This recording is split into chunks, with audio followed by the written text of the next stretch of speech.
Hello, fellow writers. I'm Lewis. That over there is Tolkien, and you have found the Scripturian Society. Welcome back, everybody. It's for you guys, it hasn't been a hot minute. For us, it's been a hot minute. It's been weeks actually since recording, so we're a little bit rusty. It feels very weird. I feel like I haven't seen Karissa in months, which is not true. It's probably been like 3 weeks. Yeah, I mean, it's almost a month. Yeah, it's almost a month. So much time has passed. Anyways, that over there is Karissa, aka Catherine, aka Lewis, one of your hosts. And I am Ash O'Rourke. Oh my god, I forgot my name. aka Tolkien. Who am I? Isn't that what we're here to find out? I almost called myself Tolkien. It was weird, oh good, but I've also almost called you Tolkien before. Thank you. I think many times. Yeah, as you can see if you're watching on YouTube, my entire apartment is pretty much in boxes. I'm in the process of moving, so I didn't get to give that update, but I don't think last time, but we closed on the house, and the lease back that we gave the sellers, so they're still there right now, is almost about to end. So we're moving soon, and of course my husband's at training again, so I'm packing largely by myself. He did pack up the game room, and I get to pack everything else. So fun, so fair. He's like, it's like I do everything around here. And I was like, I'll hit you. Come here, I'll actually hit you. This is not funny. Yeah, he thinks it's great. He also likes to like get home from work, and I'm over here and I work back an hour later than he does. This is my desk for everyone who, if you've ever heard me be like, if you're watching on YouTube and I complain about my desk being in the kitchen, it's because it's on the kitchen counter. It's literally in the kitchen. So he likes to come in through this door after I've been working all day and I'm still working, and then go, what do you even do? And I'm like, yeah, okay, I see how it is. Somebody doesn't want any dinner tonight. Somebody's in charge of making their own dinner. Someone's on their own. Yeah. Anyways, how has life been for these last 3 weeks? You have less wisdom now than you did before. I am wisdomless. Yeah, so I got my wisdom teeth out. It was strange. All the anesthesia stuff went fine, which was good. And it was very strange because for a good 20 hours or so, just my entire face was numb. So like I would drip food down and wouldn't be able to notice, or I had to be told that I was like dropping stuff and drooling, and it was very fun. And I slept for most of the first day, and then I was very tired, and I've still been having to sleep on the couch because like it's been sore. It's better over the past couple of days, but like I couldn't sleep flat on my face. But I think it's better now, so I'm going to try to sleep in my actual bed tonight, which is exciting. Oh my gosh, that's so exciting. Yay. But yep, it's weird. Apparently it takes like a month for your body to like essentially fill in the hole with like extra gums. So I have to like irrigate it out with this little syringe thing every time I eat, and there's an actual physical hole, which I mean, you think I'd be expecting that, but can you like stick your tongue in it? Like when you lose a tooth? I mean, it's not like a loose tooth, but it's like a gap. Like there's physically nothing there where there used to be. And it's just very strange because like I can see it. There's essentially a giant blood clot over it. That's how it builds up. So I'm like always very careful because I'm like, if I ruin the blood clot, I have to do this all over again. I know. Yeah. That's right. They say like you're not supposed to like use a straw or anything because the suction can pull like the blood plug basically out. Yeah. I mean, I'm probably safe now, but I'm overly cautious about that stuff. So I'm sure I will be too, because it is something I do not want to go back in for whatsoever at all. Yep. Apparently it's the season of people who should have had their wisdom teeth out a long time ago getting it done, because my brother apparently also is going to go get his removed. Oh, wow. So I'm just like, what's happening? And then I guess one of my bosses heard that I need my wisdom teeth out, and she was like, oh my gosh, she needs to go now, because if she waits, there's that. And she's like, I waited and I'm numb completely in one part of my lip because there's some nerve there. And after you turn 25, like the percentages of hitting that are apparently much higher. So I'm like, listen, I'm already screwed if that's the case. Like, yeah, I mean, I got to see, like my dental x-ray when he was talking me through it beforehand. And I had a really awesome dentist, by the way, do it. He's so funny. Nice. But he was like pointing out, he's like, do you see this nerve? I was like, yeah. He's like, sometimes we hit that and it can tingle for the rest of your life. I'm like, wow, okay. Yes, that is what the oral surgeon told me in my referral as well. I was like, oh, so that's stressful. And he's like, it doesn't always happen, just sometimes. And the chances 10%. Yeah, I think that's what the oral surgeon said too, like 10%, and it increases to 10% after you turn 25 or something. Right. And I think the biggest like side effect for me was that I think I was just really sore for longer than most people are. So I don't know if that's a nerve thing. I don't know if it's a jaw thing. I don't know. But it was really more about just being sore for a really long time. You were worried about waking up during the anesthesia. I'm assuming that didn't happen? It did not. It was nice. I think it was probably like the smoothest surgery, which I mean makes sense because it's only in my mouth. Yeah. But yeah, they like, you know, I had to get an IV in and they're like, just, you know, go to sleep. And I was laying there and I started to get dizzy. I'm like, wow, this is what being high is like. And I just kind of slowly drifted off. And I think because I was just in the right mental space, I was like, just go to sleep. Everything's fine. And then I woke up in a chair. So I was upright and I was like, whoa, something happened. That's crazy. Oh, I don't want to do this. Yeah. Well, and then my dad had to, because you have to have someone drive you and everything because you can't operate a vehicle or anything. So I'm still like super out of it and like numb. And I was like giggling and my dad took me out to the car and I was like, do you have my purse? He's like, yes. I'm like, do you have my jacket? He's like, yes. I'm like, do you have me? Am I here? He's like, yeah, everything's good. You're so on top of it. You're like, listen, I know for a fact that I came here with these 3 things. I know you see those videos of like kids that like, you know, say really hilarious stuff. And my like on drugs mind was like, do I have everything I came here with? I must be organized. I feel like that would be my brain too, because that's how I get also like if I go out and drink like with like friends or whatever, and we're like Ubering out, right? I will typically drink too, but just drink less, but I'll still be drunk. But my brain is like determined to be the responsible. And so I'm like, where is everybody? Do we have everyone we came with? Does everybody have their shoes? Yeah. Have you lost a shoe before that's on your mind? No, but women have like, it's just a funny thing. Like I've heard of multiple women being like, yeah, my shoes are just like, I don't know where I lost them. And I'm like, I personally am like, how do you lose your shoes? Yeah. When did they come off? This should be very easy. At what point during the evening did you lose your shoes? Yeah. Oh, that's funny. Yeah. I always like make a mental note of how many items I have. So I'll be like 3 things and I don't have to remember what the things are. Yeah, I just you know were like 3 things. I count. It was what you as a person, your purse, my purse and my your jacket. Yeah. Yep. That's funny. Was that the only funny thing that you said? I mean, pretty much. My dad took a couple videos of me, but really I'm just asking where my purse is. So. That's so reasonable. I know. I wasn't as funny as I wanted to be, but maybe that's also the price of getting older. The price. That's also, you also turned 25 and you're just not as funny.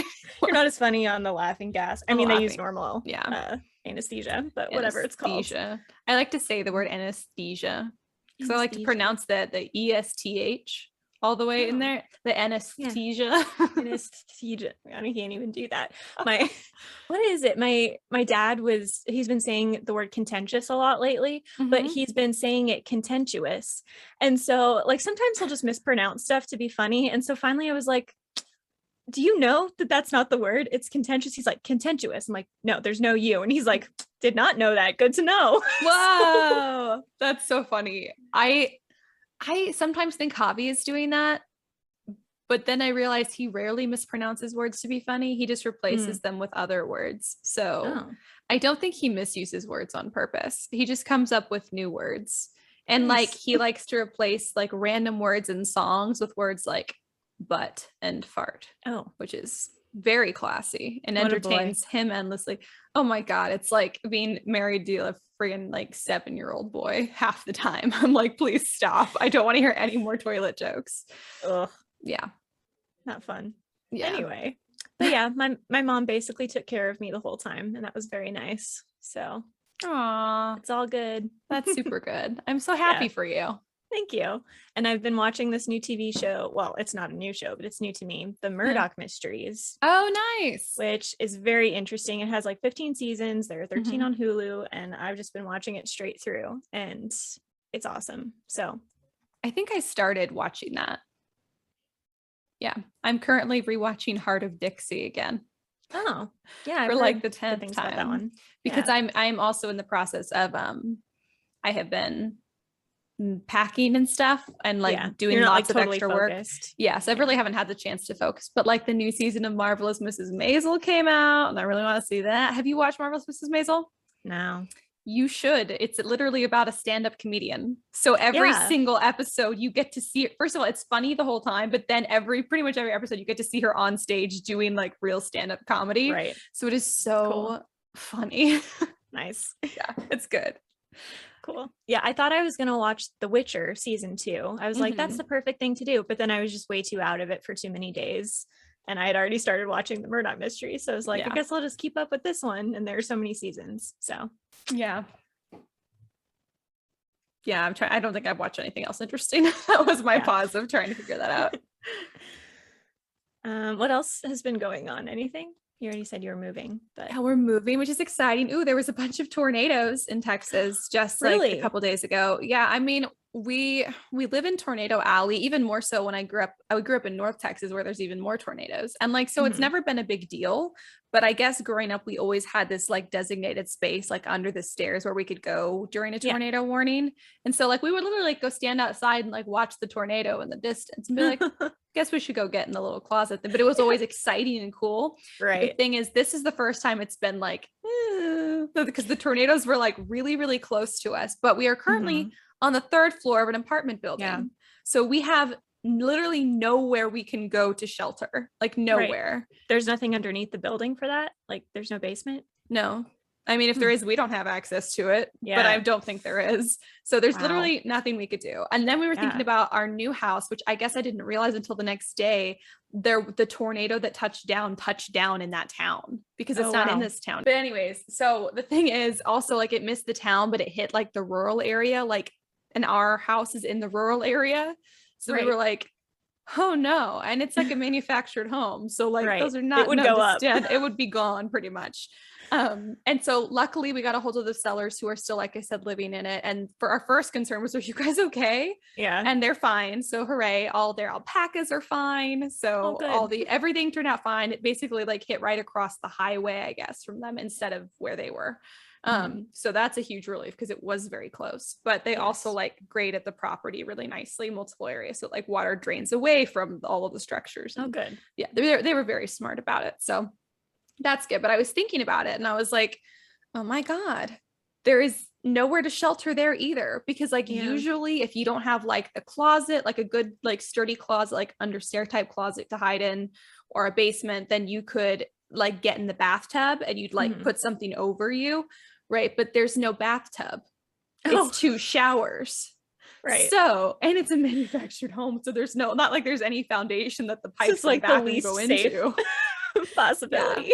And so I didn't even really think about it, but I of course now since then have been like just constantly like Googling and comparing different like storm cellar creators or whatever, because we could make one ourselves, but I would really rather someone who knows what they're doing make one that's like watertight.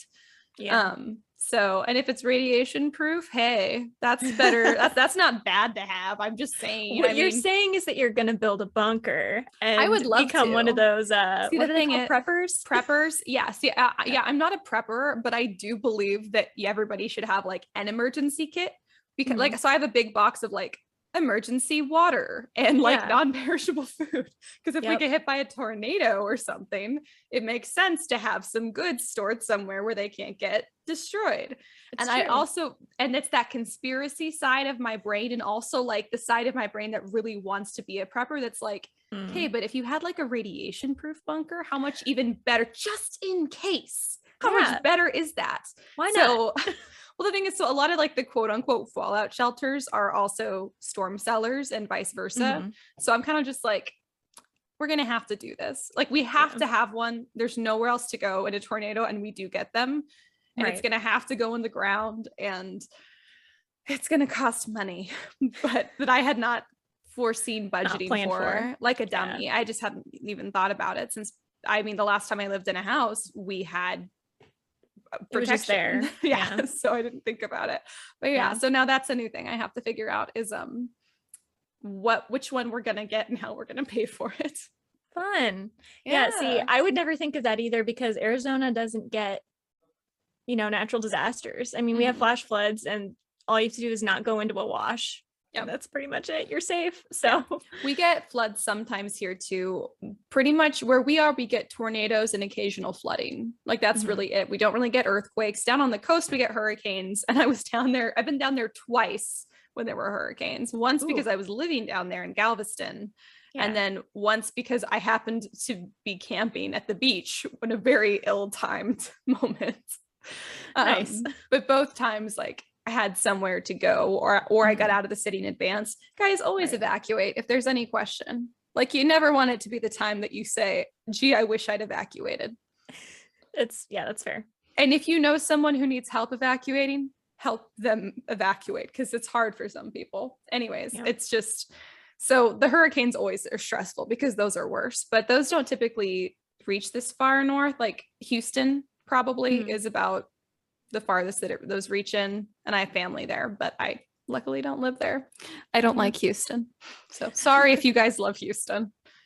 I don't like most cities. I don't really like Austin either. Houston is just gray skyscrapers and stuff, and then Austin is like, we're eclectic and cool, but everyone has a mustache, and I'm like, it is way too hot here for you to have a sweaty, greasy mustache. No thanks. Shave that off. It sounds gross. I know. Now that image is in my head. I know, like in Oregon, when people have like beards and mustaches, I'm like, I still personally don't really like it, but I can understand it. When people in Austin have it, I'm like, isn't that just so confused? Yucky? It's like in Arizona when people have black leather seats in their cars and you're like, what were you thinking? You're gonna burn your skin off in the summer. Yeah, you're like, this is very clearly I chose fashion over comfort. Yeah. Pretty much. Like a pretty intense degree. So I hope it's worth very it for dedicated. Everyone. Yeah. It's not for me. Yeah. And lots of man buns, which is also just not my space. Yeah. I know some people, what's funny is I do like long hair on dudes, but I do not like it when they put it in a bun, which is not fair because if you have long hair in a hot environment, you probably want to put it up. True. I don't know what it is. Listen, I'm full of double standards and it's a good thing that I'm leaving the city. Fair enough. Yeah, I just need a storm cellar now. Nice. Yeah. Anyways, I think that's pretty much my updates. It's just been lots of like prepping for the house. Oh, I did go to the Renaissance Fest, or to not to the Renaissance Fest. I went to Sherwood Forest Fair, which is like a mini Renaissance Fest, and it was fun because Hobby bought me a crown. Yeah, and a piece of armor. Yeah, you looked like a princess. Thank you. Awesome. Yeah, it was good. I got a lot of, oh my god, it's Merida, because I happened to be wearing a green shirt, and I was like, sure. It's not, but sure. Was I going for that? Actually, no, not at all, but that's okay. And I got to shoot a longbow, so that was fun. Yeah. Awesome. Yeah. Anyways, that's, I think, all of my updates. Cool. Yeah. Yep. I guess we should get it. How do we do this? I guess, do you have any book recs? I really haven't been reading much, but I'm in the middle of a really obscure, weird nonfiction book. It's called Stiff by Mary Roach, and it's all about dead bodies and like the science of dead bodies. It's very gross, but very interesting. And it goes very well with watching Murdoch mysteries because that makes sense. There's like a coroner and mysteries and stuff like that. So that makes a lot of sense. Okay. Yeah. That makes sense.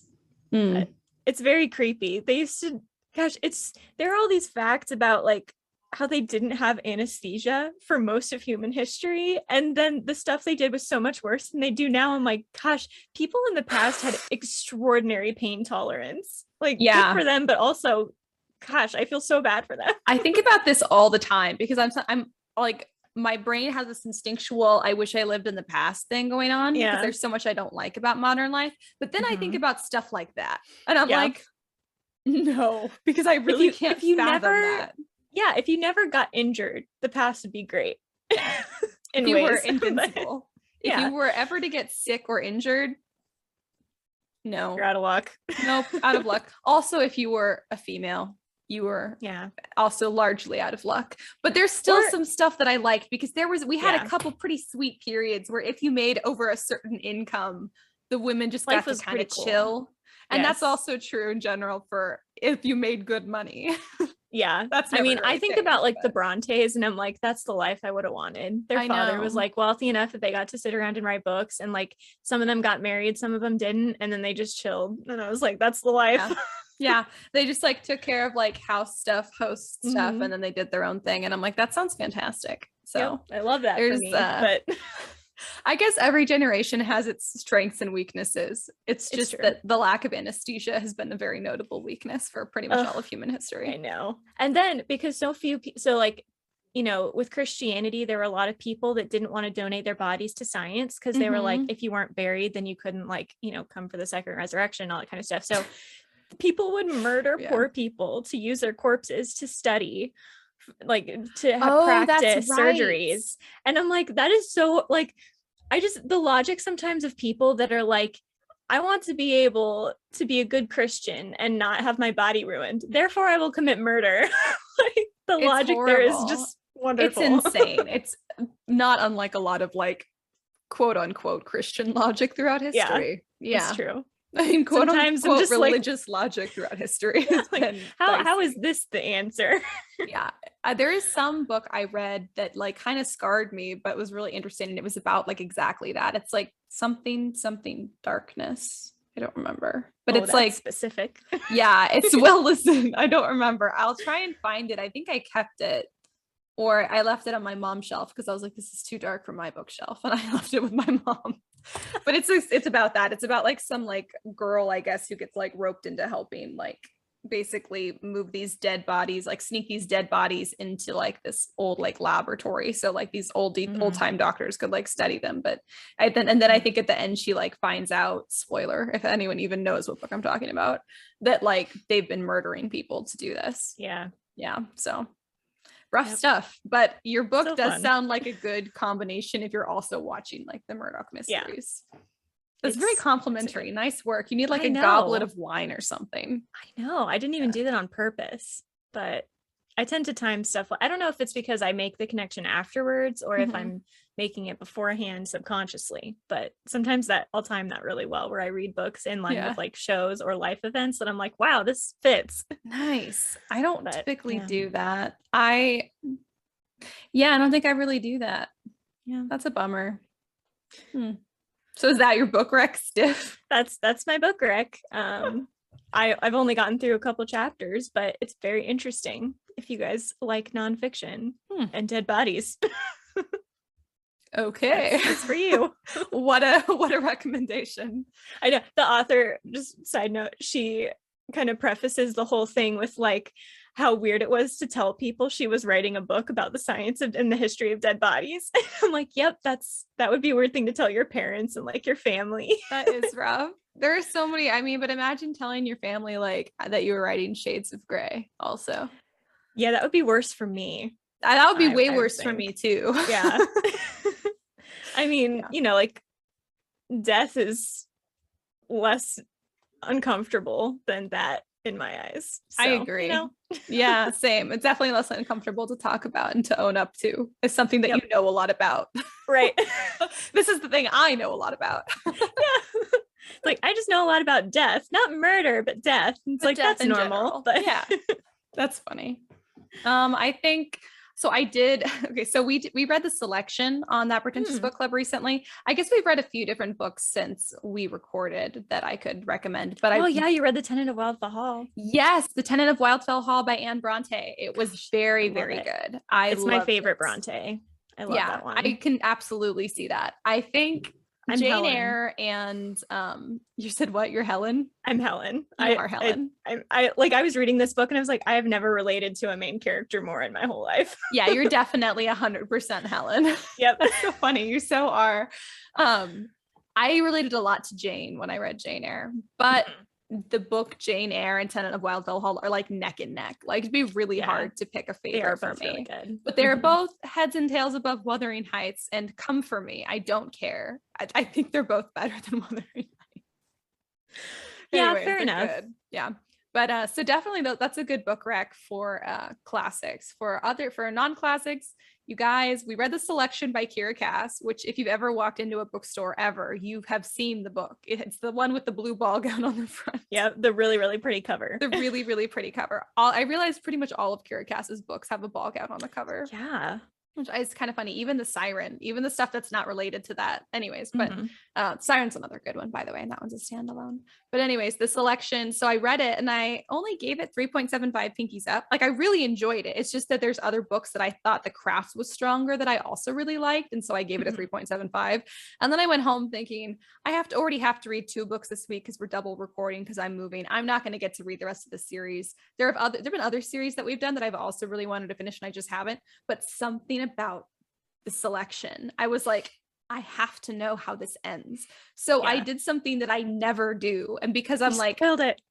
I had a Saturday and a Sunday and I was like, okay, I could start reading the new books, or instead, because I also had to record and edit on those days, I was like, oh my God, I bought the ebooks, which I never do because I like to have the paper books, and I'm still gonna have to buy them at some point now to add to my shelf, but I bought them both in ebook, the Elite and the One, which are the next 2 books in the series, and I like read them on Saturday and Sunday.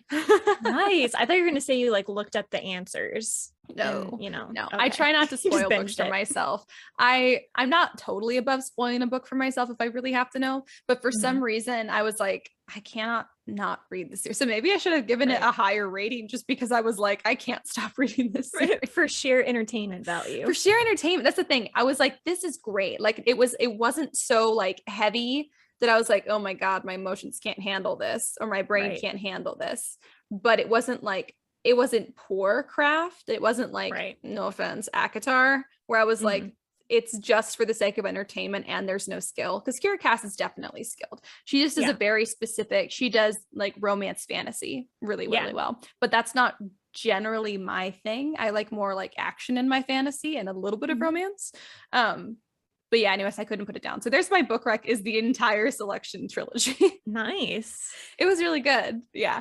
And I was like really furious half the time at the characters, and then like, oh my God, this is great. You just have to know how it ends. Have you read the series? I haven't, but I remember when it was a big deal, and I think that's one of the ones I spoiled myself on, but I don't remember what happened. Yeah. So I'm sure I spoiled myself on it a long time ago, but I just totally forgot. And I was like, I'm too cool to read the series that everyone else is reading when it was popular. And then we had one of Kendall's friends, the other pod Catherine for TPBC, who's our podcast astrologist. She finds all the zodiac signs for the authors that we talk about. But so I guess she's like a super fan. And so she wanted to come on for that episode. So we did that. And it was great. You guys can go check it out at TPBC. But I don't know what I was expecting. I would think I was expecting, I don't know. I just think I was expecting poor quality, but it wasn't. Just less from it. Yeah. I definitely expected less from it, which wasn't fair because it was really good. Yeah. I think it was described, I think it's still described as like The Bachelor in a dystopian world or something like that. Yes. It's like if you were to mix like The Bachelor in a dystopian world with a lot of fantasy kingdom elements. Yeah. And I just like don't like The Bachelor. So I think that's why I didn't read it way back when it came out. But like in theory, what a really cool idea. Because so many people do love The Bachelor. That's the thing. It's such an interesting concept. And I also do not watch The Bachelor, and my sister has watched it around me a couple times, and I've been like, this is the most stressful thing that I've ever endured. Yeah. But I do not understand the appeal. So I really thought I wouldn't enjoy the selection particularly because of that. But no, it like flipped a switch. I was like, I have to know. I have to know who the prince ends up with. I must know. Even though you kind of know, but you're like, I need confirmation. And even though I need from to know the how. Beginning, you're like, I absolutely know how this series ends. Yeah. And you're like, but wait, what? That tiny little part that's like, what if it doesn't? Yeah. Anyways, those are my book recs. What was it? What's our word of the week? Yeah. All right. So this word is like stupidly hard for me to pronounce. It is not a hard word. Okay. Concinnity. I think that's how it's pronounced. So it's Concinnity. Concinnity. It is the skillful or harmonious arrangement or fitting together of the different parts of something. So it's kind of like another word for harmony, or like, working together. Interesting. Yeah, concinnity. Concinnity. Like in concert with each other. Maybe. Interesting. Yeah. I feel like I could use that. I feel like I could use that in like conversation and in books. Like they worked in Concinnity together. Yeah. Like the taste of this soda is really working in Concinnity with the taste of my French fries. Yes. Excellent. Excellent. I love that. Fantastic. Let's make eating French fries sound very eloquent. The Concinnity of it. I love it. That's so good. Oh, I'll definitely use that with Javi. And he'll do the, what? Are you making up words? Because sometimes he thinks I'm making up words to trick him, which I've never done, but now I think I should. Totally. He would never know. Especially when I start pulling words like Concinnity out of my dictionary. Exactly. There's this game, you know, the Psych game that, is it called Psych, that Ellen created? Do you know what I'm talking about? It's like an app on your phone. I think it's called Psych. Anyway, one of the games that you play, it's like you can play it across, like, with people that are not around, so you can play it, like, on a phone call. So there's one game where you essentially have to make up words for different things, and then like there's an actual word for it, and then you make up different words and you have to figure out which word is the real one. I am really good at this game. I'm really good at making up words to trick people, and I'm really good at knowing what the real word is. Ooh, I feel like I would be really good at knowing the real word, but not good at making up the fake word. That is not my strength. It's all about root words. I just pick, if it's Greek, I pick the Latin and I base it off of that, and people are like, yeah, that makes sense. It's really you should have been the Tolkien in this scenario, not the Lewis. Tolkien would be so proud of you. He would. That's funny. Well, should we get into the theme for this episode? Yeah.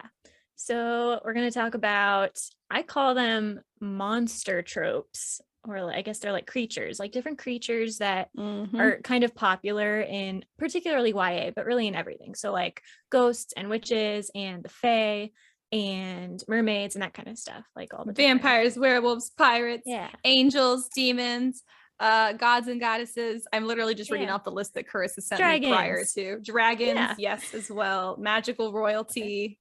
Zombies. Ugh, I hate zombies, so not my thing. Yeah. What would you say your favorite, oop, I just kicked something, what your favorite monster trope is? Favorite monster trope? Gosh, I don't know. I'm looking at the list now, because here's the thing. I don't like the fae, which we know. And I don't like witches, which we know. So if I had to pick one, maybe dragons. Nice. Dragons is solidly done. Yeah. I think of Aragon when I think of dragons, and Aragon was just amazingly well done. Phenomenal. So, yeah. What's your favorite? I should say mermaids, but my problem is that so much mermaid fiction is so poorly done. Yep, it's the execution versus the like theoretical possibilities. Yeah. Hypothetically, mermaids would be my favorite. But yeah, in practical application, it's just not. It's too not good. It's just too not good. It's too cringe. Beyond that, I don't know. What's funny is I'm really not into like witchy stuff, but I do like a lot of witch books. I don't know why. I don't know if practical magic is like my love for that series and that movie are what made me like interested in it. I don't know, but and also Serpent and Dove is witches, but that one they could have, and we can get into this later. I mean, I think she could have reached even more people by naming them something other than witches, because they're really not like your stereotypical witch. And I feel like when you create some magical cast that strays significantly from where you got the idea, if you come up with a new name for it, you draw in more people who think that they don't like that thing, if that makes sense. Like I know, because you don't like witches. Yeah. So I think you would have had less.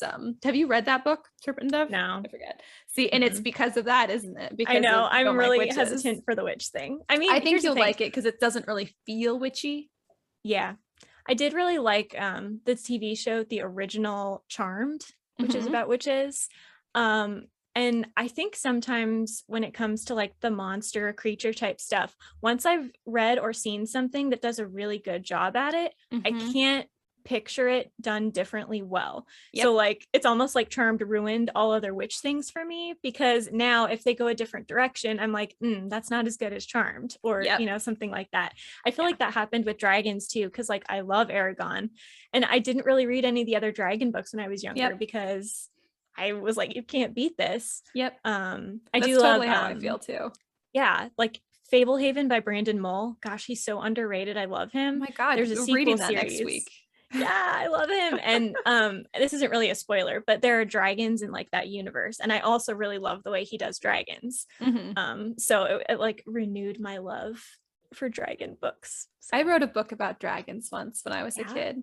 It was Cool. about dragonflies, and it was about like this legend of like dragonflies used to all be dragons, but then they got cursed and turned into dragonflies. And now there's this one like chick who has to like reverse the curse or whatever and bring the dragons back, which was a interesting concept that was never fully applied because I didn't finish it, but I was very proud of it for a long time.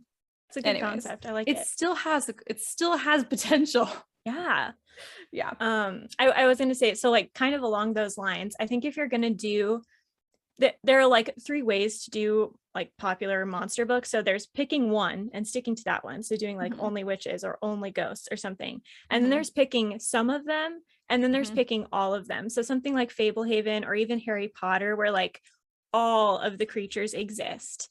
So you're not picking and choosing which ones are real, it's just like everything is real. And then but if you have a cast of like there are 5 species that are particularly real, you have to have a reason for all of those to exist in the same universe together. And if you're going to go with one, I feel like you have to do something different enough with it that it's, you know, unique enough to be interesting, which kind of contradicts my idea that I can't take it seriously once I've seen it done well. Well, that's when you rename it something else. Yeah, pretty much. Yeah, no, I totally agree. It can be, I almost feel like the in-between of there's just some is a little bit trickier because you have to like really define those boundaries, I feel like. Yes. I was gonna use Cassandra Clare as an example here. So in like the Shadowhunter world, right, there are angels and demons, which makes sense. And then there are also vampires, werewolves, and the Fae. I don't think the Fae ever made sense to me existing in this world because it's just too weird and different, because vampires and werewolves make sense because they are demon diseases that came out of the demon world or whatever. So it all makes sense. It's like angels and demons are really the creatures going the primary on there. Groups. And then it's Shadowhunters have angel blood, and then vampires and werewolves have demon diseases. So this all makes sense. And then the Fae are just like this weird category that I've never understood.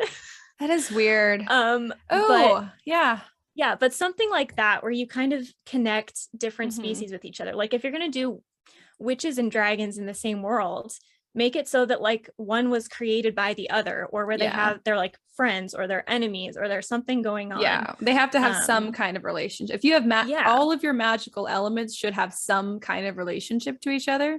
Yes, especially magical creatures, because even though humans are often not aware of magical creatures, typically the magical creatures are aware of each other in any given world. That's pretty hard to get around. So there should be opinions and history and relationship, and like you said, like was one created by another, or how did they come about? That's a very good point. I think sometimes people just seem to like pick them at random, and then like technically that can work, you can do whatever you want, but I just think it's so much better if you give some kind of explanation as to why those are the only myths that are true, as opposed to all of them being real or just one. I agree. So I think an exception to a lot of the rules around monster tropes is ghosts, just because oftentimes ghosts are, when it's just a ghost, I usually see that in like almost like a true crime type like format, like where it's like a mystery, solving a mystery and there's a ghost. It's more like adult thriller than fantasy. So ghosts like kind of fall in and out as well, because you can have ghosts in the magical world and then it's a different thing, or you can have like a book about a ghost or a couple ghosts, but then it's always like related to some like grisly crime that happened, which is actually delightful plot. I like that a lot. I think there's is it The Name of the Star might be a series about like the ghost of Jack the Ripper or something. Ooh, interesting. Or it's something in that realm, about like an unsolved crime and there's a ghost, but cool. That's always delightful. Right, the Raven Cycle, there's a ghost. The Raven Cycle was interesting because it's not really it's not like witches, it's like clairvoyance and ghosts and like ancient kings and like natural forces. I think the reason that the Raven Cycle is so popular is because it was such a different take on a magic trope, like on like a monster trope, because there were some monster, and I felt like it was all pretty cohesive as well. It was all like ancient powerful forces type thing. Yeah. Yeah. Trying to think of some other good example. I mean, in terms of ghosts, I have two favorite ghost books that I want to talk about because I think they're really good. So one is Everlost by Neil Shusterman, and it's a series, it's a trilogy, it's so good. And I love it because it's essentially this world where ghosts that I guess essentially unfinished business, or that like quote unquote miss the train, right? They have to stay, and they all interact with each other. So it's like a bunch of ghosts interacting with each other, which I think is really cool. Yeah. And then there's like, you know, possessions, and some people can possess and some can't, and Interesting. And so I really love that series because it's the ghosts interacting with each other, and the real world is just like a background thing, as opposed to there being communication between ghosts and people. So I thought that was really unique. That is unique. And then also Anna Dressed in Blood, which is a horror book, as you could probably tell. No way.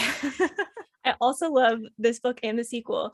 And I think, to just kind of like branch into a slightly new topic, like when you put love stories into like monster tropes and stuff, the problem with ghosts is that it's so hard to do a love story well, because either someone has to be brought back to life, or someone has to die, or something unbelievable has to happen. Yep. And the great thing, like, I don't want to spoil it too much, but Anna Dressed in Blood had such a great, like, realistic and sad, but like really fair ending to like the love story that went on. Oh no. And so I really liked it because it just felt really good.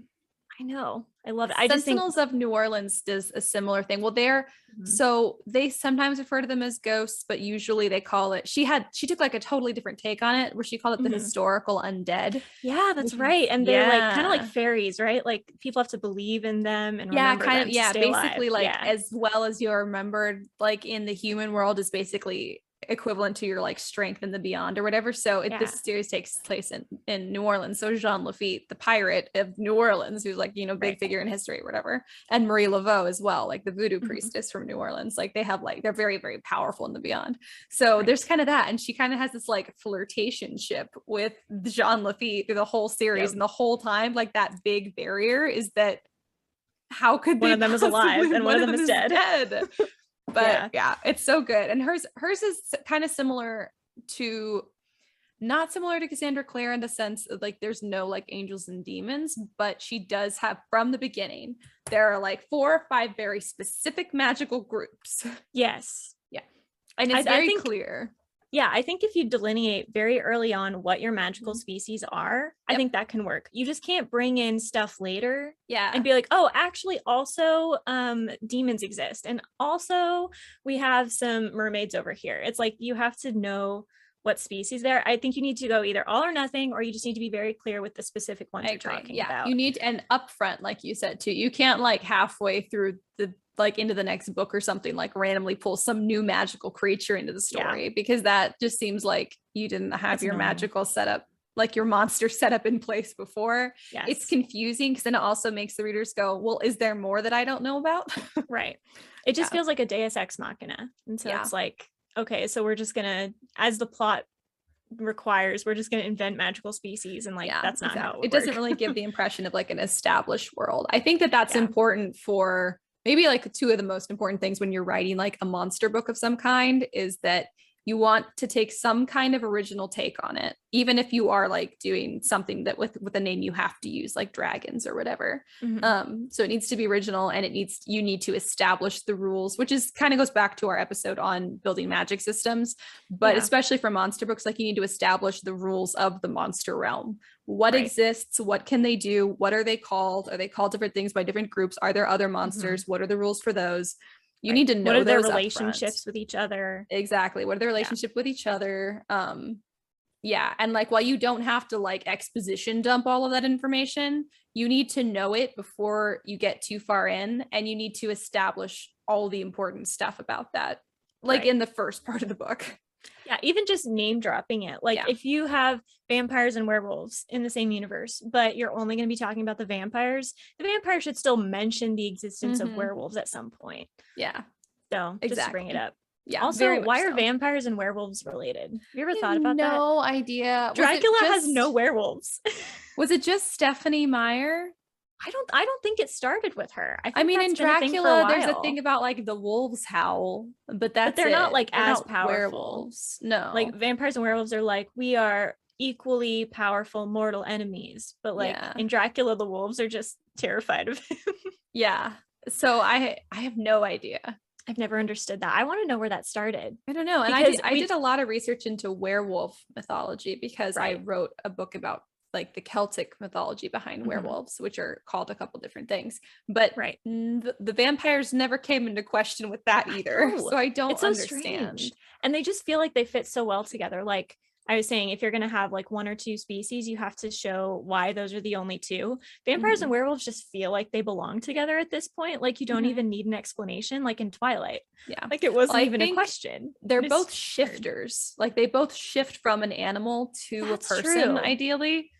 Or hypothetically. I never thought about that with like the bat with the vampires. Yeah. So they're both like kind of like nature, not nature spirit, because nature spirits are a whole different thing, but they're both like a magic monster of nature, and they both shift. So they have the duality of nature too, between human and animal. So I don't know. Maybe that's part of it. That is the best explanation I've heard. I've never gotten close to that good. But by that measure, you would think that we would see more mermaids in those books, because those are also, I mean, mermaids in mythology do not typically shift, but you could they do in Sentinels of New Orleans, and we in our modern mythology we've kind of created, we assume that they largely can shift. So I'm just saying, and why is it only wolves and bats and fish? Why is it never like cats? I don't know. In Sentinels of New Orleans, it could be anything.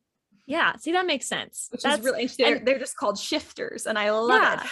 And I guess that's kind of what I mean. Like, if you're going to have a species, you want to do a new take on it. Like, branch out like that. Like, if you have werewolves, why is it only wolves, or is it not only wolves? Yeah. And the shifters in Sentinels of New Orleans include werewolves. They include mermen. They include just people who can shift to other like random animals. They don't actually include the vampires, but I think that's more because the vampires, I don't think the vampires shift into bats in this. I don't this take on vampires. I think they're just a different, and they also have like a whole culture group world thing, so they're just set up different. But all the like they're just known as the shifters. In the Sentinels, the way she divided them up was really interesting, because she also did a really original take on all of them. But it was interesting. Yeah, I just like it when it all connects like that. Yeah. It's I'm thinking about like mermaids and dragons and how they both have scales. There could be something there. There could. I have often seen mermaids mentioned in the background of dragon books. Yeah. I think they do tend to exist in some of the same worlds. And that makes sense. There's also so many different mermaid type mythologies. Like Selkies are not mermaids, but they do I would say Selkies are shifters. Exactly. Because Selkies do turn into women. Yeah. When you steal their pelt, they can't turn into Selkies again. So it depends. You could go like really specific. So also, if you're like looking for some originality in your monster trope, go look at all the different cultures and what their takes are. Because like werewolves, especially like the Irish werewolf mythology is extremely different from werewolves anywhere else in the world. So if you want like an original take or some original inspiration, whether you're going to like pick a specific culture that you want people to know you're pulling from, or you're just looking for some inspiration for whatever you're going to mash up, like look around. There's not only one type of werewolf or one type of vampire or one type of mermaid. Lord knows there's so many types of mermaids. God, I could go on. So much research on mermaids. The way that you've been talking about this sounds like secretly you know that magical creatures exist, and you're just like hypothetically talking about it, but it's not hypothetical to you. You're like, humans usually don't know about the magical creatures.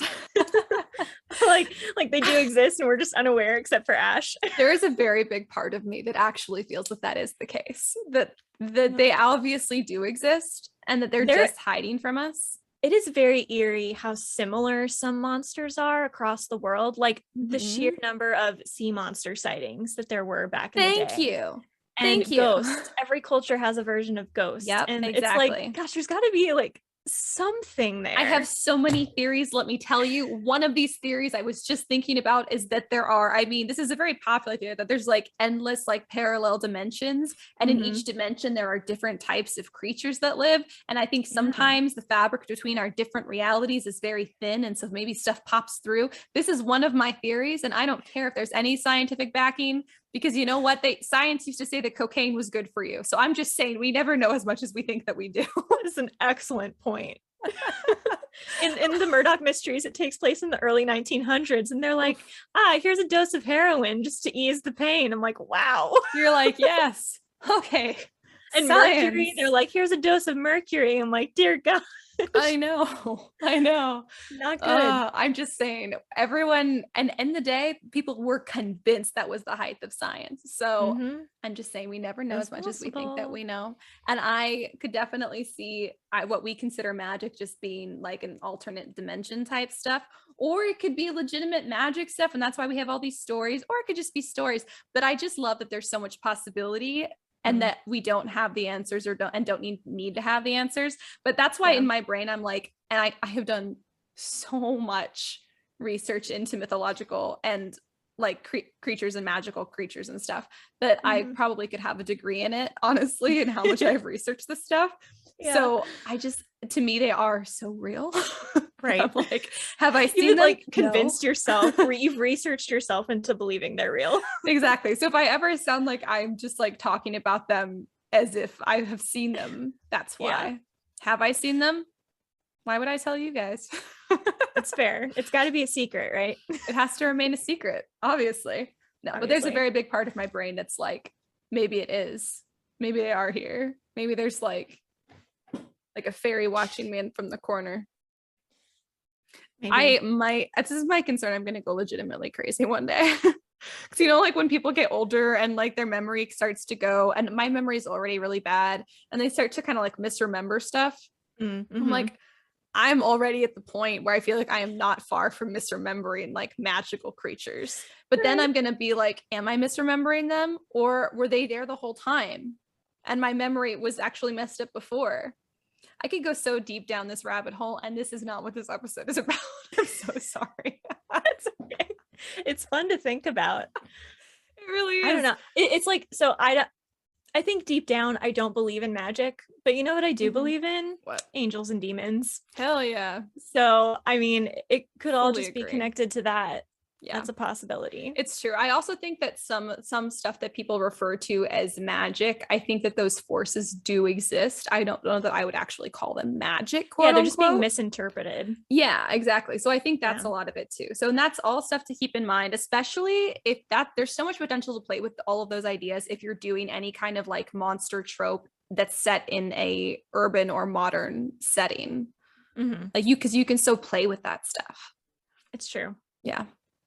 Otherwise, it's not as much playing with. I did write one book where like one kingdom was like, they felt like they were like the height of science. So they were like, magic is for idiots. We know magic's not real. And all the kingdoms around them are still like believing in magic and stuff, which was kind of a fun like thing to put out there.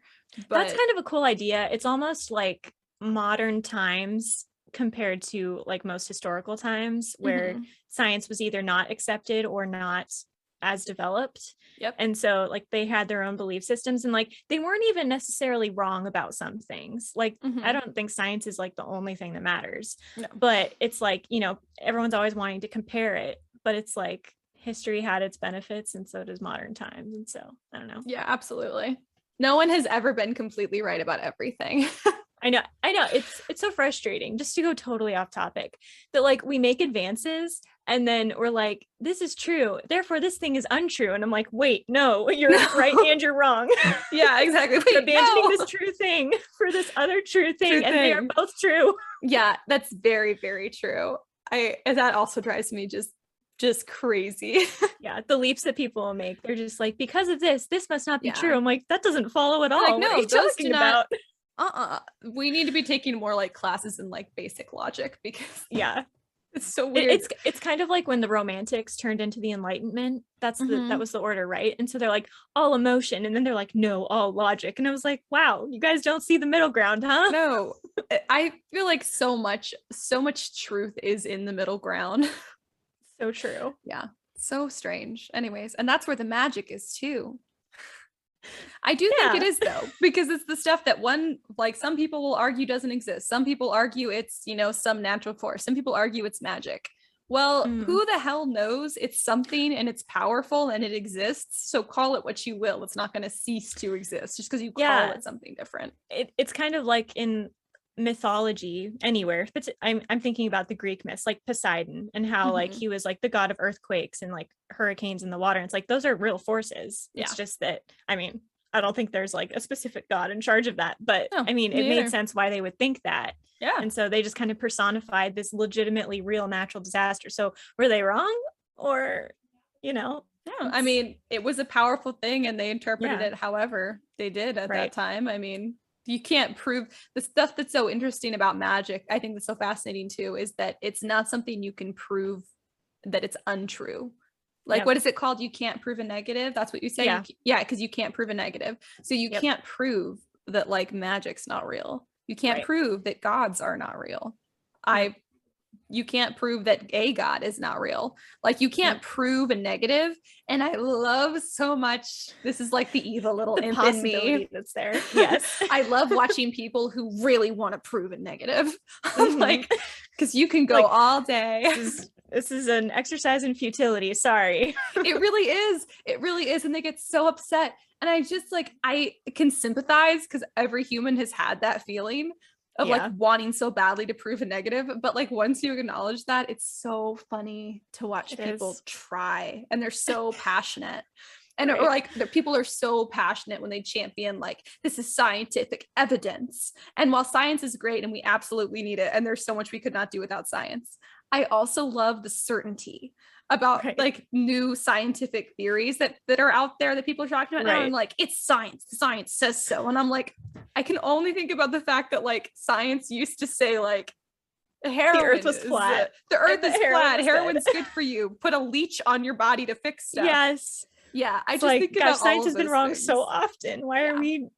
It's very funny. And I'm not, this is not me trying to be conspiracy theorist. Science is great. I'm also like a big science nerd. So it's weird. This is oh my God, I'm discovering so much about myself. Is this why I like mermaids? The duality of their nature is because I have the duality of magic versus science in my head. Is that why I wrote that book? Oh my God, I'm discovering everything about myself today. Nice. You're like that meme with the woman looking like confused, just like all the equations go around her head. Yeah. Or maybe I did some cocaine right before this. I mean, maybe. I hope not. I did not. Where would I get it from? It's like, it's just so funny. Like when I was a teenager, my mom was like, "You're not on drugs, are you?" And I was like, "I live in the middle of the forest." Or Javi will like jokingly go like, did you not answer the phone because your boyfriend's there?" And I'm like, "I only know you." I literally speak to no one else. I want to. Yeah, exactly. I'm like, I have like a panic attack every other time I know I have to be around people. That's me with the extra boyfriend. It's just funny. Anyways, so duality of nature. Yeah. Right. So now to kind of circle back to the actual topic, I was thinking about, I put pirates on this list and they are real. They are not mythical, but they feel like magical creatures. You know what I'm saying? They do. And I think they're present in a lot of magical stories too. Yes. I have long been toying with the idea of, and this is not original, and listen to me, I don't care that it's not original, but the story where the pirate falls in love with the mermaid, I just something about that is great because pirates are criminals, which is appealing because they're criminals that can be criminals for the right reasons. So they have like a code of honor and stuff. Yes, exactly. There's a code of honor. They are serving a purpose. Right. So, anyways, and they're so roguish and good at sea. So there's just so much about that I'm like, heck yeah. Although in real life, I mean, sailors like had scurvy and missing teeth. It probably smelled horrible. I don't care. Once again, I do not care. We're going to make them better. Well, I'm just going to set it in a fantasy world where pirates have good hygiene and mermaids are real. And that maybe one of them's going to marry a mermaid. I don't know. I'm just saying. Seems it's legitimate. Possible, right? Anyways, but I do think pirates are like a pretty common figure in a lot of fantasy stories. I wonder if that's because of stuff like pirates and sailors used to bring, like they were known for like spinning yarns, like for telling stories, or if that became more popular after who wrote Peter Pan? Barry, yeah, J.M. Barrie, I think his name is. Yes. Yeah, wrote Peter Pan because Captain Hook was there in Neverland and he was the pirate. I don't know. I do think the reason they feel like magical creatures is because they are strongly associated with magical creatures. So like there's the mermaid thing, there's the ghost from Sentinels of New Orleans who is a pirate, and so it's just like in my brain they feel mystical. No, Jean Lafitte is my boyfriend, my secret boyfriend. He's in a book, and also he is undead. So totally, you guys have a great chance of ending up together. I think so. I mean, don't tell Javi. Yeah. It'll be our secret, and everyone listening to this episode. No one tell anybody. Are you guys still here, or have you like gotten bored of us just talking about how we think magic is real? Is insane. She's a prepper. She believes in magic. She doesn't believe in science. This is what people are going to take out of this episode, and none of those are true. But I see where they would get it. I just can't wait to one day be special enough that people pull quotes from this podcast to make me look bad. It's a dream. Sometimes I say stuff and I'm like, the day this is taken out of context is the day I will know I've made it. No, it's so true. It's so true. Man. Has everybody left? No, seriously.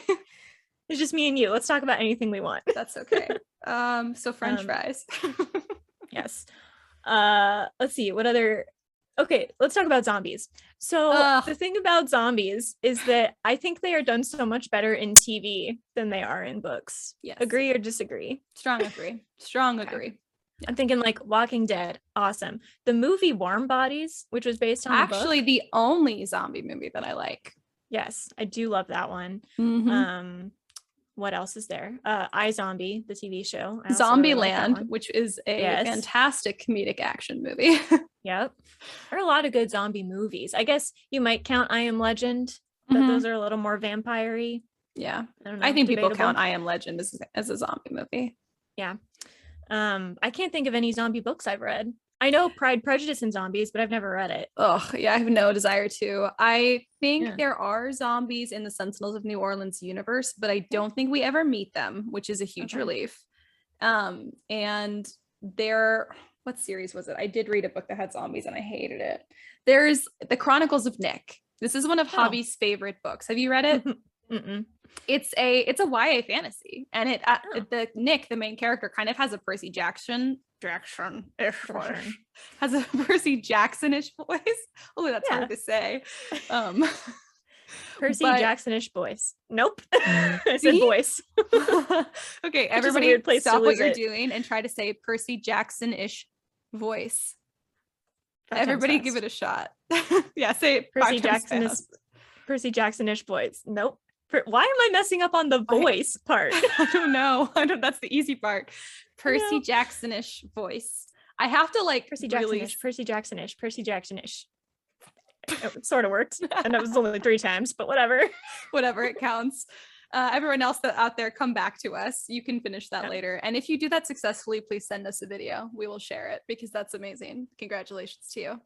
Good job. So anyways, Chronicles of Nick, he's got like a Percy Jackson-ish voice, and there are zombies in it though, and I hated it, which I think is why I was like, I don't want to read the rest of the series, is because of there's zombies, and I was like, I'm not into this. Yep. I think that's something too to keep in mind. It's like, do you want to focus in on one monster, and therefore people that like it are going to love it, and people that don't like it are going to put it down? Or do you want to have so many species that it's really more accessible to more people? Or even if you don't like that one creature, you like the other ones, like Sentinels of New Orleans. I don't like vampires, and the vampires do play a very pivotal role. And I don't you're not supposed to like the fairy in the book because they're obnoxious. Yeah. But so then you also don't like them. But there's so many others that are interesting or that you like, that you're like, it's like when you have multiple love interests, like you gotta, if you give something for everybody in there, then at least you won't lose everybody. Right. Or a big chunk of people. Yeah. Because I'm thinking about Fablehaven again, and I don't think they're called zombies. I think they're called revenants, which are mostly the same thing, but they're in there too. And I mean, I don't mind zombies. I like zombies when done well. Blech. But in terms of books, that's probably the only book where I've liked them. I think maybe also the key is zombies, I think even more than like witches, have such strong imagery attached to them that people already have like set in their head, that I think largely, if you want a good shot at doing zombies well, call them something different, and don't call them the infected, because that's not that different anymore, unfortunately. Like, you do want to be different. I think I would be okay with it if it was something that they weren't called zombies, honestly. Yeah. Because I just have it in my head that I don't like zombies, and so many people do, and all I see is like something like stumbling around with dead pieces of skin falling off. Yeah. And it's zombies gross. are specifically not sentient. And so sometimes like I love warm bodies, but it's weird that they're zombies because he's so like self-aware. And so it's like, if you're going to make a self-aware zombie, is it really a zombie at that point? I think that warm bodies, I think she could have called the zombie something different. Yeah. I mean, that wasn't the only take on zombies that I liked. And they had a lot of the same zombie stuff where like they eat human flesh, which is also, your zombies don't have to do that, guys. Like your zombies can do other things too. The idea is that they're non-sentient undead. That's the main idea.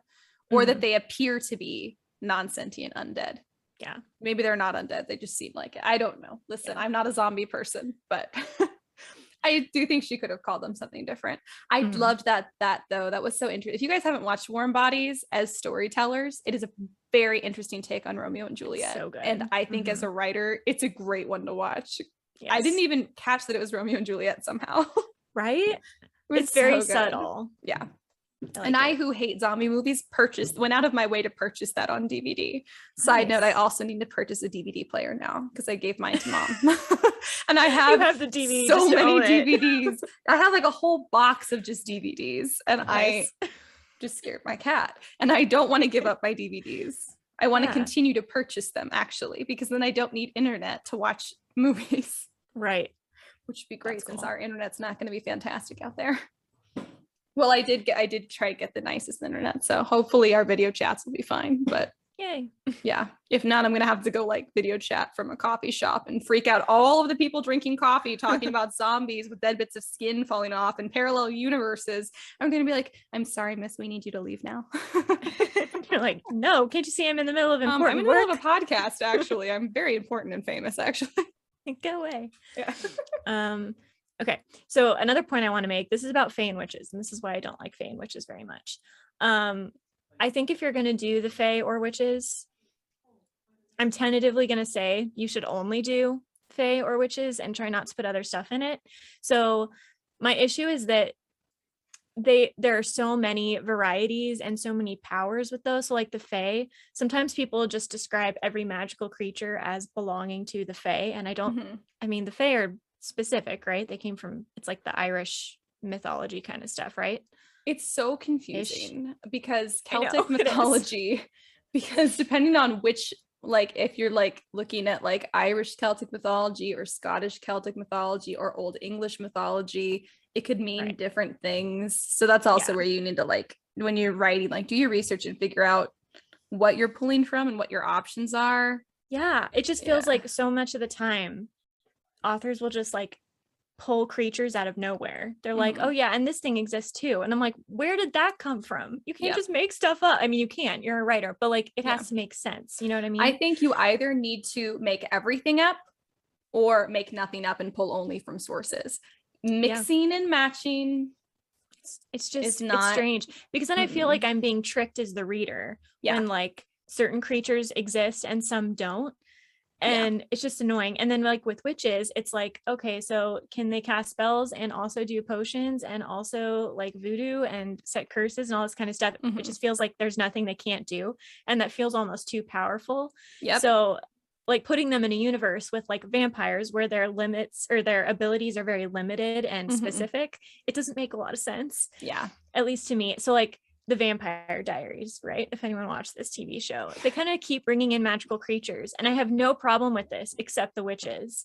And like with Cassandra Clare, I have no problem with the angels and the vampires existing in the same universe because they make sense. But I have a problem with the fae because I think it's just too large a group to categorize as its own magical species. Yeah. And so if you're going to have the fae, just say that there are like 1,000 different kinds of fae. And if you're, going to have, things with specific powers, don't try to make them the same species. I guess it just feels a little too convenient. Like you don't, you don't have to try very hard. And I don't mean to say that like the story is bad or anything like that. Everything can be done well, but I would caution anyone to go too broad with that kind of stuff, because I just think it becomes confusing and muddled. Yeah. It's true. It's very, very true. Yeah, I don't even know. You said it so well. I don't even know what else to say about it. It's very true. Good. Let's see. I'm trying to hit like all of the creatures to make sure that we talk about them all. Yeah. We hit, let's see. What about gods and goddesses? I was about to say gods and goddesses. Percy Jackson is the best done, I think. I mean, yeah, listen, everyone since then has been trying to do gods and goddesses as well as Percy Jackson. And they're not like failing, they're just not meeting quite that height. Yeah, I would say if you don't feel that you can do it as good as Rick Riordan, or you have a more original take, it's just that I've yet to see a more original take on it. Yeah. Then like that's a tough one. Rick Riordan really set the bar super, super high. It's so high. This is another one where I feel like it was done so well that I'm almost not interested in other gods and goddesses stories, because I'm like, I already have Percy Jackson. Why do I need anything else? It's true. I guess the opener there is it is a middle grade series. So maybe if you're like, I'm gonna do it for young adult, new adult, or adults, I guess you could do that, because you could do something pretty similar without being a copycat with the gods, at least. And there are other series that occasionally mention gods too, where they like, if you're using existing gods and goddesses, the thing is you really have to do your research, because they all have very different characters that you need to kind of stick to. So you also kind of have that problem where Rick Riordan managed to be historically accurate to the mythology and yet original, which is difficult. So yeah. But then you also can't like take Athena and make her completely different than her original, because then it's like, that's not Athena then. Exactly. That's the problem. So there's some like characterization that if you're using pre-existing gods and goddesses, they have to have. So that's why it's hard, I think, for people to keep being so original, because Rick Riordan did it the best. And there's not a lot of ways to do that. It's true. I will say too, I really like this surprises me because I'm like monotheistic, but I really like the concept of making up your own gods and goddesses cast in your book. So like if you're Caraval is wonderful because of the gods and goddesses. Fully agree. It's so cool, and they're so original, and they all have these roles and they just make sense, and they create a culture around them that is just so unique. And I love that, and I would love to see other people do that, like do it well.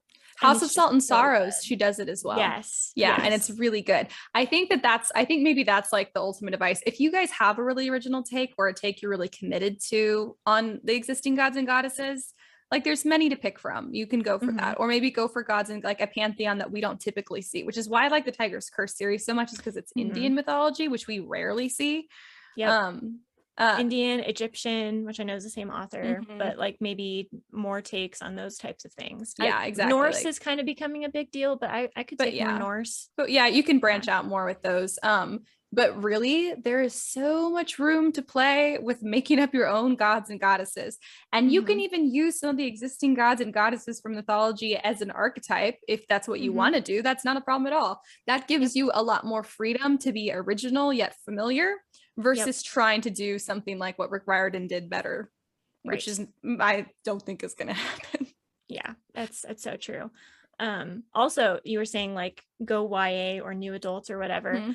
I think I have no problem with love stories being added. I like love stories. I especially like them when they are subplots and fantasies. So like same. The peak of literature to me. But I do think that sometimes people take like middle grade ideas, and when they try to turn them into YA, they just add a love story to it and they don't change anything else. And again, love stories are great, but but a YA book needs to be more than a middle grade adventure with some romance. Exactly. It needs to be YA in more ways than one. I mean, like Percy Jackson has a romance. Obviously it's middle grade, so it doesn't get like hot and heavy or anything, but it's there. And if you're going to make something YA, I don't think that just making it solely about romance is the way to do it well or better. Because I think that tends to be the tactic. And I would like to just see it done with either no love story or a love story as a subplot instead. I agree. So that's also, I don't know if that's advice or just please stop making everything about romance. I don't know. I agree. There's a lot of romance, but there's more to life than that too. Very much so.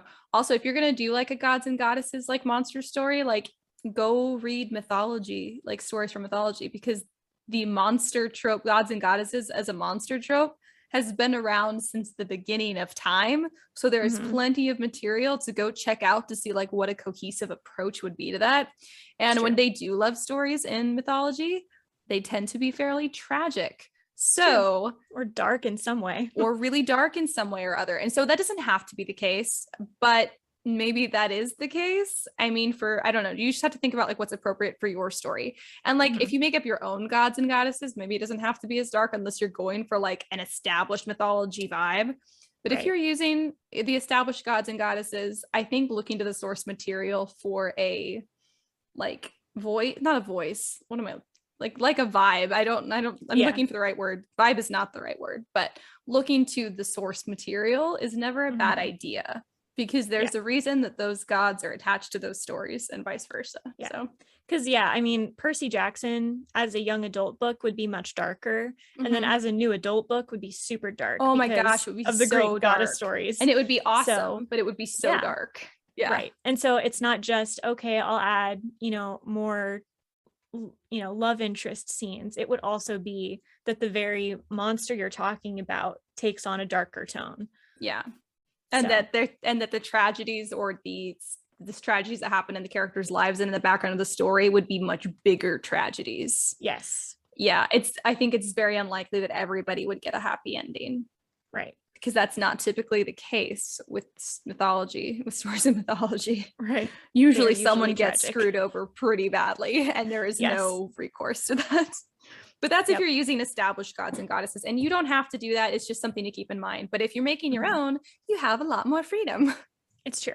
And I just see a lot of stuff being done with the Greek gods, and other mythologies are coming around, and there's nothing wrong with this. It's just, I just think there's so much more creative freedom in making up your own. And I like that idea. I totally agree. There's so much more. I mean, same with monsters too, which is where you can also like look at existing monsters and then make your own little spin-offs. Like if you want the ultimate freedom and you don't want to have to worry about cohesion too much, making up your own stuff is the way to go. If you're willing to do the research and you're willing to limit your story in one way or another, not limit your story, but limit your monsters in one way or another, then that's fine. You can use existing stuff or cram together like existing stuff. But otherwise, you want to make your own stuff so you can make your own rules. If you don't make your own stuff, don't make your own rules.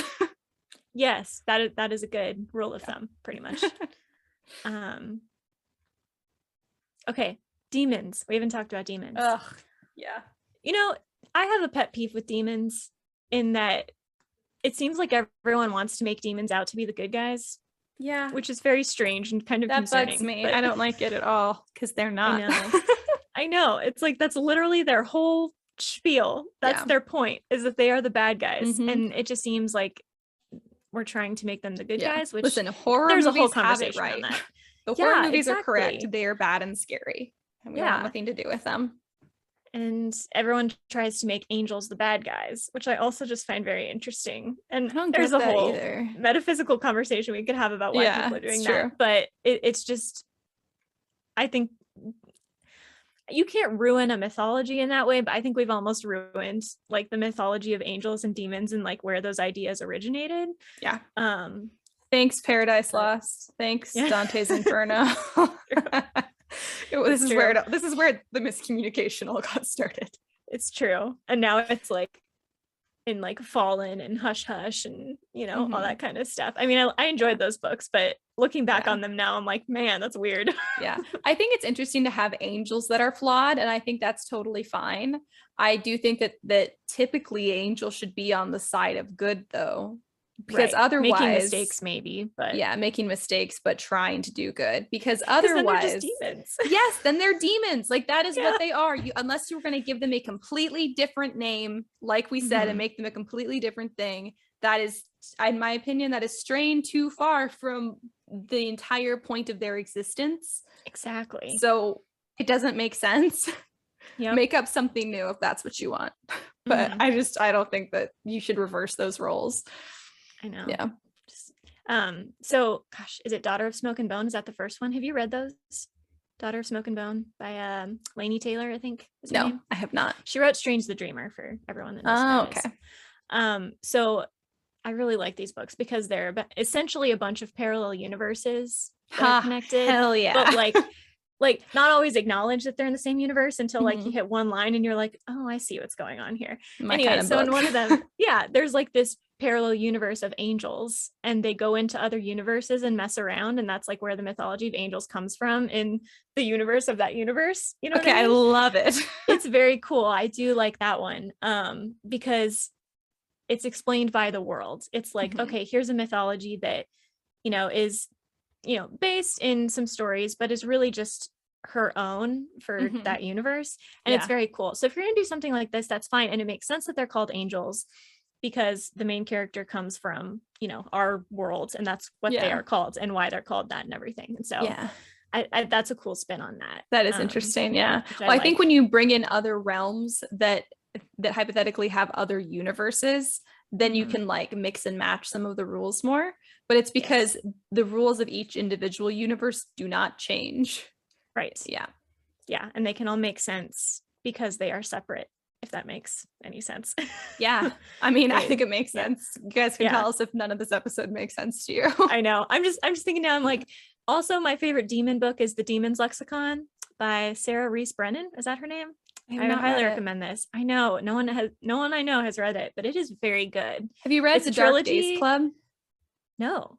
It's good. It's kind of has Shadowhunter vibes, but okay. You will probably really like it. It's very good. Yeah. So I do think the demons can be done well. I like the demons in that book because they feel like demons. Like they are threatening, and they are, they're like, oh, this demon is our friend, and then like there's a betrayal, and you're like, yeah, that makes sense. Yeah, that's the whole point. Well, it's kind of like if you had like a vampire that like doesn't drink blood, and you're like, no, that's what they do. but that's their thing, right? Yeah. Anyway, I just feel like angels and demons have so much potential to be very cool, and I feel like we're not really embracing that potential because we want to make all angel stories love stories, and we want to make all demon stories redeeming the demon, or their horror stories, and it's one or the other. Right. There is no in between. Why is the in between? So it's the road never taken. The road never traveled. Yes, I want that road to be traveled. I want it to be well traveled. Yeah. There's actually not a fork in the road. There was actually a third road. The whole freak went right down the middle the whole time. He just decided not to mention it. Yeah. Frost was like, screw that road. Yeah. I want the extremes. Yeah. You gotta pick Nothing goes wrong there. Yeah. Oof. Anyway, is that all of the species? Did you want to talk about anything? I think here, let me look at the list. I think that's all the species pretty much. Okay. Well, we had like magical royalty on here.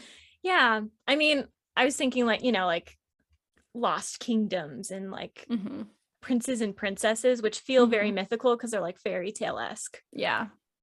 So they're not exactly monster tropes, but they do often coincide with monster tropes. Yeah. So I think the main idea there is you have a lot of flexibility with that, way more than I think you do with monsters, because you can make whatever kind of kingdom, whatever kind of characters you want. Sure. But I don't know, just make sure your monsters are original. And also give your magical royalty or your royalty, give them some kind of history with magic.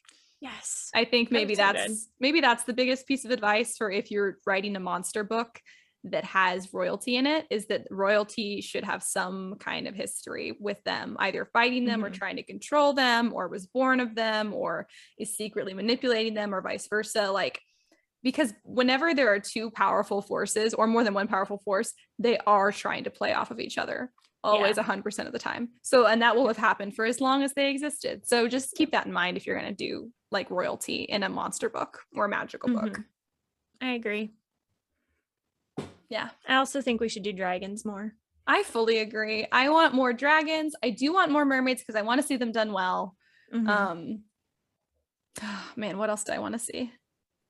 I want to see more made up gods and goddesses and more made up monsters, because I love that. Yes, absolutely. Yeah, guys, please make it up. If you're like, no, it's dumb, no one will like it because I made it up, that's the whole point.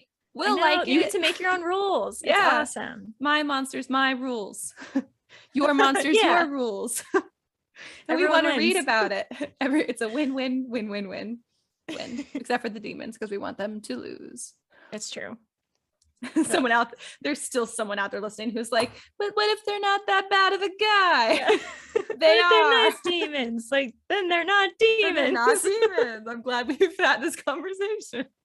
It's like definitionally what they are supposed to be. If you want a nice demon and you don't want to make them an angel, make up your own species. Make something else, because that's by nature what they are. So yeah, make something up. Never be afraid to make stuff up. That's the whole point of writing too. So then if you're also, I think, especially when we write monster books, it's easy to get caught in like what I have done, where I have basically earned a master's degree in research. I didn't have to do that. If I had known back then what I know now, I could have just created stuff and saved myself so much time and effort and stress and worry of feeling like, what if I don't do justice to this culture's mythology or this folklore, and like then people are offended and I'm just trying to do my best at representing what I think is so cool about it, or what if I get this wrong and people call me out and I shouldn't care about that. But it is a thing that you like think about more when you're trying to be like specific to something pre-existing. So if you guys have any of that concern or stress or worry, make up your own stuff and you won't have to. And also it turns out people love it. I mean, look at the Shadow and Bone series. The monsters in that world, there are magical creatures and monsters in that world. She made them up. Yep. They're awesome. They've got all their own saints, which are not magical, but are kind of magical. And she made up all of her own magic gods and goddess thing. It is kind of like a gods and goddesses thing. Like they pray to them and stuff. So very, very good. Go make some stuff up. Yeah. Yep. Anyways. That's our advice as writers. Go make some stuff up. They're like, we do. That's why we're here. Yeah. They're like, actually, no one is still here. Right. It's still just us. Yeah. I think the general rule of thumb is either stick closely to the original mythology, of anything, like not just gods and goddesses, but the original kind of existence of the creature with some kind of twist on it. Maybe make them look different or give them some kind of secret motivation that people didn't know about before or something like that. Or, just go completely your own direction. Yep. Make something up. Fully agree. So I totally agree. Have I contradicted myself during this episode? Possibly. Do I stand by everything I said? Yes. Yes, I do. Simultaneously. Because that is the duality of my nature. Anyways, how has writing been going for you these past 3 weeks? Good. Because I was like pseudo bedridden, I was kind of working on yet another standalone book in my existing universe that I have no idea for it. Nice. And it's very cool and very different for me because like it's about criminals and I don't usually write about criminals, so I'm kind of excited about it. It's gonna be so hard to do well because the things that I want to do with it, I don't know, it's gonna require a perfect balance of certain elements, you know what I mean? And like I can do it eventually, but I have like 50 pages of it and I'm just like so unhappy with it because I'm like, this is so not where I want it to be, because the book I wrote in January just came so easily to me. And now I'm like, oh yeah, this is what it's normally like. Yeah. That's so funny. I had to like plan, and I was like, I don't know where the plot is going. And I finally got the plot worked out yesterday, but now I have to go through all the 50 pages and be like, okay, now I have to rewrite them knowing where it's going. But I mean, obviously it's going to take like a million drafts because that's always what happens. But there's a part of me that was like, what if I can write the perfect first draft, which is never possible. Yeah, so whatever. Yeah. I'm just trying to I just get so anxious about it. I'm like, it has to be perfect. And so I'm up at like 4 a.m. and I'm like, I can't go to sleep until it's perfect, but no, I have to sleep. So seriously, are your protagonists criminals? Yes, they are. Catherine, this book is for me. I know. So I did. I thought I'm like, Ash is gonna love this. I'm gonna be so if you ever need some like insight into the gray space, because I know you're very staunch on things and I'm less so. If you ever need some duality, I know, because that's why the balance is so hard, because I'm like, they're vigilante criminals. So but I almost don't believe in vigilante criminals, but I do, depending. So like one is, like an inventor and they're illegal items, and another like kills people but not on purpose, and like all this kind of stuff. It's very interesting. So I'm so excited about this. I know. I think every single character, not every single character, but I think every single book I've written, there have been one or more characters that are criminals. Yeah, and I don't normally. So it's probably why I've been struggling with it, is because I'm trying to figure out like, how can I like this character if I think they're immoral, which is stupid because everyone is immoral. But in that character's mind, it's not. Exactly. And I have to get into that mindset and stuff. And I have the character motivations, but I had to tweak them a little bit. So it's a work in progress, but it's a work in progress. That is so exciting. I kind of feel like we've like a little bit like switched places, like Freaky Friday a little, because you're writing a book about like criminals who are your protagonists. Yeah. And I'm working on this like big magical full scale third person world book, which is still intimidating the hell out of me. So my writing update is that I have not written anymore because I get a new journal. Yeah. Is it empty? Nice. Yeah. But it's beautiful. That's all that matters. Yeah, it's super pretty. Javi got it for me actually at Sherwood Forest. So maybe I will use that as my motivation. Yeah. A new journal does help with motivation. So I'm also in the process, to my defense. It's a bad excuse, but I'm going to use it anyways. I'm trying to move right now. So my brain is fully occupied at all times with what next in the moving process, what next in because we have so many repairs to make, and then we're trying to do everything as inexpensive as possible. So like I'm gonna like refurbish all of our old furniture that we've gotten from people, so I have like individual plans for every single item. We still have to just move. So my brain is like, and then I read all of the selection for some reason. Yeah, it's just you're full. You don't have the brain space to write. I do not currently have the brain space to write, and as we talked about in our Healthy Habits episode for writers, my thing is often that I need to stop guilting myself. So I'm really trying not to feel guilty about not writing right now. Yeah. Because I know even if it's like 6 more months, the idea gives me stress, but it was like 6 more months before I can really like sit down and write out most of this book. It's not the end of the world. It will be just as good then as now. And I am not any worse of a writer for being busy with important life things. Or not having the inspiration. I think I do actually have the inspiration right now, which is kind of more stressful, but I don't have the brain space to get into it. So yeah. And you need that to sleep more. That's your thing. I know. I stayed up till 4 a.m. again. Oh God. I stayed up till 1 a.m. the other night, and I was like, like getting anxious because I was like, no. My bedtime was at 10:30. I was like, my gosh, that's so funny. Part of the problem, and I am like this all the time, so this is not an excuse or new or anything, but because I had my wisdom teeth out, I slept so many hours just like over the first 3 days. So I woke up and I'm like, I can go 5 hours and like I'm good. I'm rested up, as though you can like, bottle your sleep and just use it when you need it. Wouldn't that be so nice if you could like camel store your sleep? Yes. God, that would be the dream. My brain thinks I can do that, but like I know I can't, but I act like I can. So I mean, that's part of the problem. But. Something about that is so Karissa to me. Yeah. You think that you can bottle your sleep. I know I can't, but gosh, there's a part of me that thinks I can. It's that all or nothing part of your brain. That's like, I either sleep for a week and save up, and then I can be awake for a week. Pretty much. Either or. I wish I could operate that way. I would love to just sleep for a week straight and then go like a week or 2 without sleep. That would be perfect. Yeah. Yeah. That's so funny. That's your crime is wrong. Yeah. Not that I don't think that, but yeah. Well, and here's the thing. I understand that there are things that are illegal that are not immoral, and there are things that are legal that are immoral. I know this, and I'm not like a law person. I'm a moral law person. You are. But in order to make the criminals as dark as I need them for this story, they have to be doing dark things like killing people. So my brain is like, how can we justify murder? And I'm like, you can't. But my brain is like, you have to for the story to work. How did you feel about Kaz Brecker as a protagonist? I do love Kaz Brecker. I think because he is like the ultimate. Yeah, because he's not claiming to be a good guy. I think that's why I like him. He's not like, I am above everyone else. He's just like, I have a goal and I'm going to achieve the goal. And I'm like, I can respect that. I can get on board with that. If he is as single-minded as you are. Yeah. Yep. I relate to that in a weird way. Oh, Kaz and Catherine. Aw. Except Inej. He gets Inej. Yeah. They're the best. Anyway. Inej is great. Yeah. Yes. What else? Those are all my writing updates. Do you have any more writing updates? No, just that.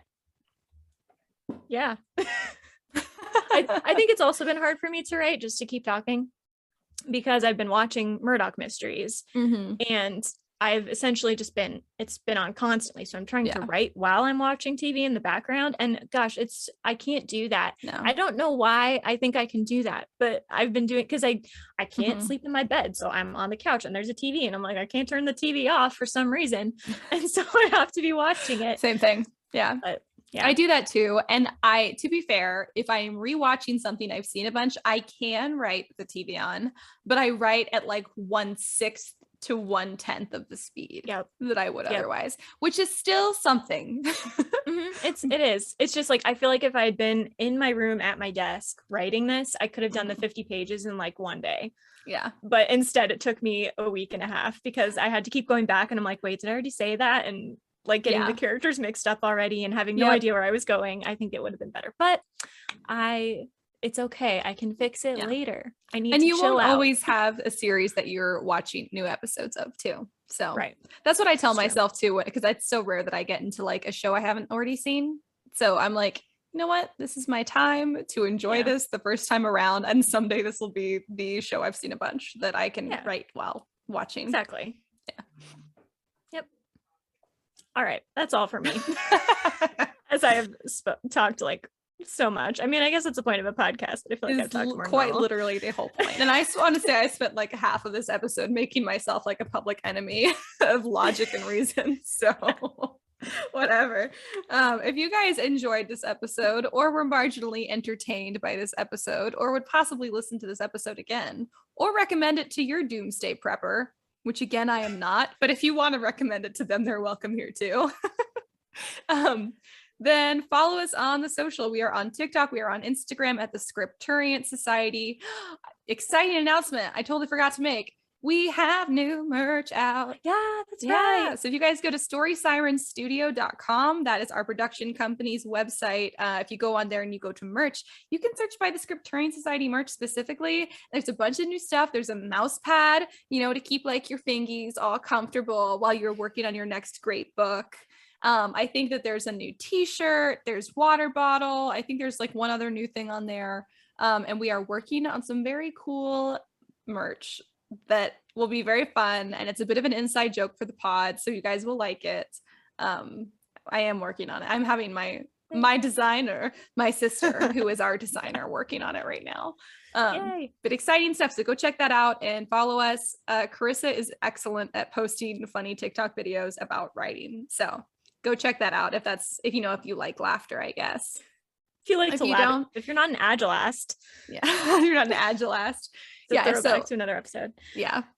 Can you tell? They were like, But yeah, so go check it out on Instagram. Karissa posts all these like fun, like little like writing tips and little tidbits from the episode. So if you miss an episode, don't worry because Karissa will catch you up on Instagram.